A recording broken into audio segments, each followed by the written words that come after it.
Right then, so look at these 3 swings now, okay? That's in 3 setups. The first one was look at the club face, okay? You had a tendency to turn the club face just as that club started to go back, and we can just see there's that club moving. This club face now is what we call closing or de-lofting. Okay, so look at that club face there now in comparison to these 2, okay?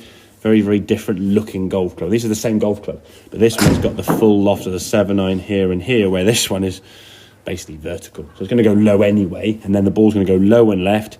You then might try to get the ball up in the air by leaning back. You lean back, the arms then pull up to your body, and we see kind of a follow through that looks very much kind of tucked in here with the hands, very kind of bendy arms here, and almost sort of get up in the air mentality kind of thing. Okay, so as we said in the past, once the ball is hit, there needs to be something after. So the ball has to go somewhere with some speed. The club needs to continue on after impact. It's not like, oh, the ball's been hit, I'm done, okay?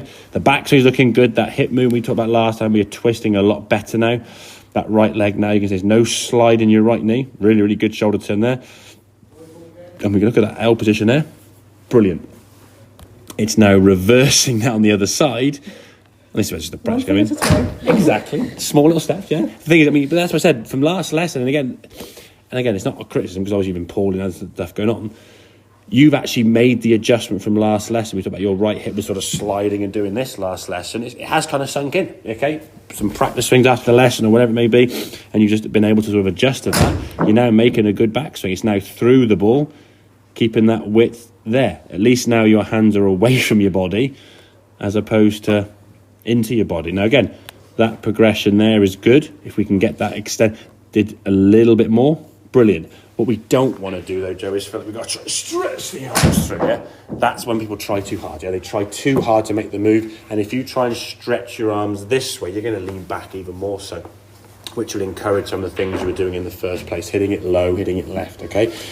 Just one last thing for the chipping, as more of a reminder, really. These positions we see here now is more of a setup for a full shot, yeah? Very good setup, okay?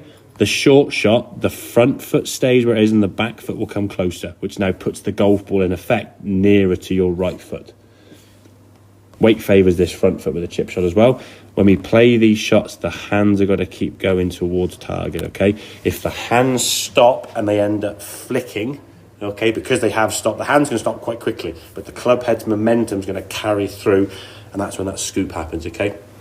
Using that example as a teacup, okay, holding in your right hand, so you're sort of holding it with a bit of an angle with your right wrist. I'm going to make some swings now and do this, yeah?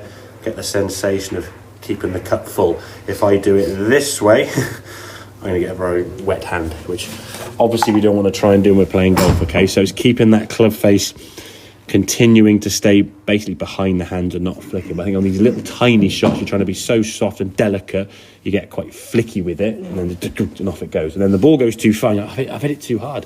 A lot of times when we hit these bad shots, and I hit too hard, they just hit in the middle of the golf ball, and the ball just shoots across the green. And then you see this. I mean, this green's a bit mental, to be fair, so I wouldn't worry about that one, okay? But yeah, overall, progression from last session, irrespective of practice or not, has been good because that hip turn is looking much better now. Backswing for me now, I mean, you think your first lesson, your club went about there.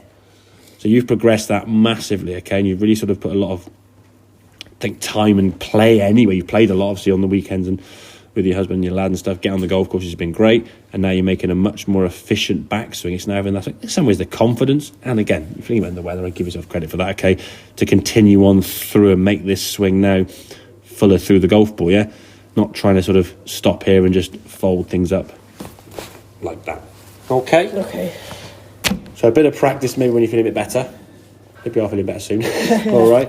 And then yeah, we can have a look at those in the new year now. I guess we'll be looking to. There's no point rushing back in now. Again, if you play on the weekend, and I would say what time you play on Sunday? You book a tee time every year. Yeah, I don't know. Tom book some more. I'd probably try maybe book the Sims as well to try maybe sort of jump on here if it does get. At least get something if you can do. Have a hot coffee down there, so if you stay warmer.